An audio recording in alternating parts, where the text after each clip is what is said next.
అయితే బీఆర్ఎస్ 2 సార్లు ఇక్కడ తెలంగాణ రాష్ట్రం వచ్చిన తర్వాత అయితే మీరు అన్నారు మెట్రో లేదని. మెట్రో మేడం కవిత గారు, మెట్రో కొద్ది సాంకేతికంగా ఆగింది. కేసీఆర్ గారు మీకు తెలుసు అనుకుంటే ఎంత ఎదురు వచ్చినా కానీ ఆయన చేస్తారు. అది టెక్నికల్గా ఆగింది. నేను దాంతో ఇంకోటి చెప్తా. ఇవాళ మూసీ నది ఉందండి.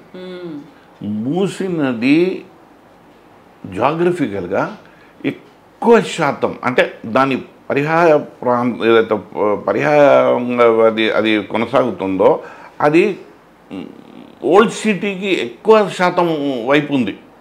ఓల్డ్ సిటీ వైపు ఉంది. అందుగురించే ఇప్పుడు మీరు అక్కడికి మూసీ నది నుంచి వచ్చారు కదా, మాకు ఇక్కడనే కదా.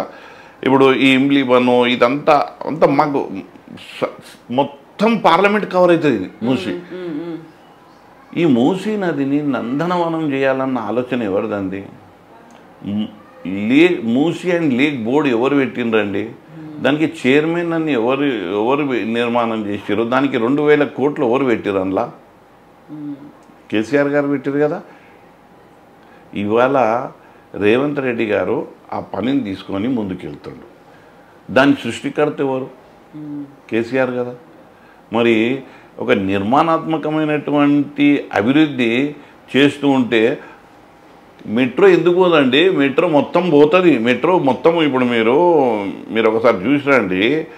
మెట్రోకు ఎవ్వరు కూడా అక్కడ నేను ఈ పార్టీ ఆపడం చెప్పదు.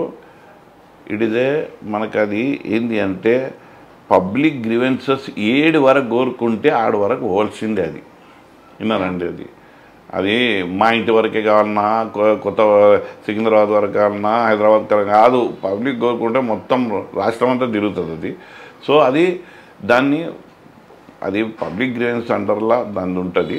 నేను ఏం చెప్తున్నానంటే ఇవాళ మూసీ నది ఏదైతే ప్రక్షాళన చేసే పనిలో కేసీఆర్ గారు, ముఖ్యంగా కేటీఆర్ గారిని దాని భుజానికి ఎత్తుకొని ఏదైతే విదేశాలలో వెళ్ళి దాని యొక్క రోడ్ మ్యాప్ తయారు చేసిండో అద్భుతం. దాంట్లో 2000 కోట్లు పెట్టిండ్రు. అప్పుడే దానికి ఒక బోర్డుని పెట్టిండ్రు, దానికి ఒక చైర్మన్ని ఏర్పాటు చేసారు, దానికి ఒక కార్యవర్గాన్ని ఏర్పాటు చేశారు, దానికి ఒక ప్రిన్సిపల్ సెక్రటరీని పెట్టిరు. ఇవన్నీ ఎవరు చేశారు అన్నది చరిత్ర. అది అయితే టీఆర్ఎస్ పార్టీని ఏర్పాటు చేసిన దగ్గర నుంచి లీడర్లందరూ చెప్పినటువంటి ఒక మాట, కారు సారు 16. ఈ 16లో 17వది అసలు హైదరాబాద్ని అసలు కన్సిడర్ కూడా చేయకపోయేది. ఎందుకంటే అది ఎంఐఎంకు అన్నట్టుగా వదిలిపెట్టారు. అదే బీజేపీ కూడా చేస్తూ వచ్చింది. ఈసారి బీఆర్ఎస్ స్ట్రాటజీ ఏంది హైదరాబాద్కి సంబంధించి? ఇప్పుడు మీకు అర్థమవుతలేదా నేను మాట్లాడుతున్నాను? నాకు ఏదన్నా కొద్దిపాటి అయితే అనుభవం ఉంది అనుకుంటున్నా కదా రాజకీయ పట్ల. ఎగ్జాక్ట్లీ ఉంది. మరి జనరల్గా వీళ్ళు ఏమంటారంటే ఎంఐఎంకు డమ్మీ క్యాండిడేట్ని నడిపించిండ్రు. ఎంఐఎం మీద కావాలని ఒక బలహీన వ్యక్తి పెట్టిండ్రు. అయితే మీరు చెప్పండి, గడ్డం శ్రీనివాస్ యాదవ్ దమ్మియా లే బలమున్న క్యాండిడేటా? బలం ఉంది. ఎట్ ద సేమ్ టైం ఆయనకి ఒక హ్యుమానిటీ అనేది కూడా ఉంది, ఒక సేవామూర్తి అనేటువంటి ఒక పేరు ఉంది. మీరు పెట్టినటువంటి ఎడ్యుకేషన్ ఇన్స్టిట్యూట్స్ హైందవీయే కాదు, హిందూ కూడా.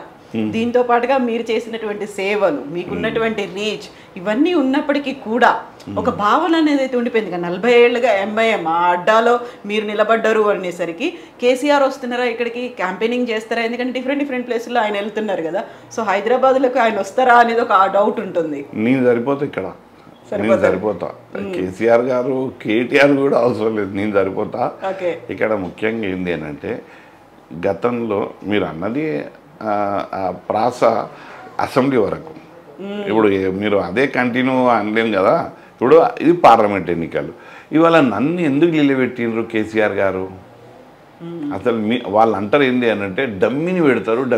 గడ్డం శ్రీనివాస్ యాదవ్ డమ్మియా?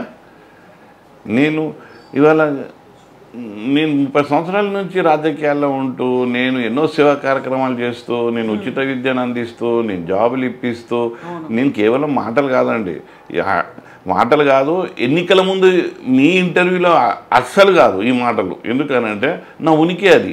మీరు ఇప్పుడు ఏదున్నా కానీ యూట్యూబ్లో నిక్షిప్తం అవుతుంది. ఎవరి జాతకాలు తెలిసిపోతుంది. మీరు చెప్పినా కానీ మీ వెనకాల బ్యాక్గ్రౌండ్ తెలిసిపోతుంది. అయితే మీరు యూట్యూబ్లోకి వెళ్తే తెలిసిపోతుంది. 6 సంవత్సరాల దగ్గర అందు గురించి మేము చెప్తాము, do what you preach. Exactly. ఎందుకంటే చెప్పేది చేసేదికి పొంతన ఉండాలి. మనం చెప్తున్నాం ఒకటి చేస్తున్నాం ఒకటి, ఇట్స్ నాట్ గుడ్. సో నేనేమంటున్నా, ఈ 17వ సీట్ ఏదైతుందో సార్ పెట్టిండు, నన్ను పిలిపించి పెట్టిండు. ఎందుకనంటే ఓల్డ్ సిటీలో మార్పు రావాలి అని. నేను చేస్తుంటే ఇప్పుడు వాళ్ళు ఇట్లెందుకు అంటుండు అట్లెందుకు అంటుండు అంటే, నువ్వు అంటే అంటున్నావు, నువ్వు అనకు, నువ్వు రా పబ్లిక్ దగ్గరకు వచ్చి పని కల్పిస్తా అని చెప్పు, మా ప్రభుత్వం ఇది చేసిందని చెప్పు. మతం గురించి మాట్లాడకుండా మా ప్రభుత్వం ఇది చేసింది, ఇది చేస్తుంది అని చెప్పు. నేను కూడా అదే చెప్తున్నా. నేనేమంటున్నా, నేను ఇక్కడ వచ్చి మా ప్రభుత్వం డబుల్ బెడ్రూమ్లు ఇచ్చింది, 15,000 డబుల్ బెడ్రూమ్లు నా పార్లమెంట్ సెగ్మెంట్లో ఇచ్చింది, 1000 దళిత బంధు ఇచ్చిండు మా సారు, కళ్యాణ లక్ష్మి ఇచ్చిండు మా సారు. అట్లనే కళ్యాణ లక్ష్మి ఇచ్చిండని ఇంకో వర్గానికి షాదీ ముబారక్ కూడా ఇచ్చిండు. ఇది మానవతావాదం.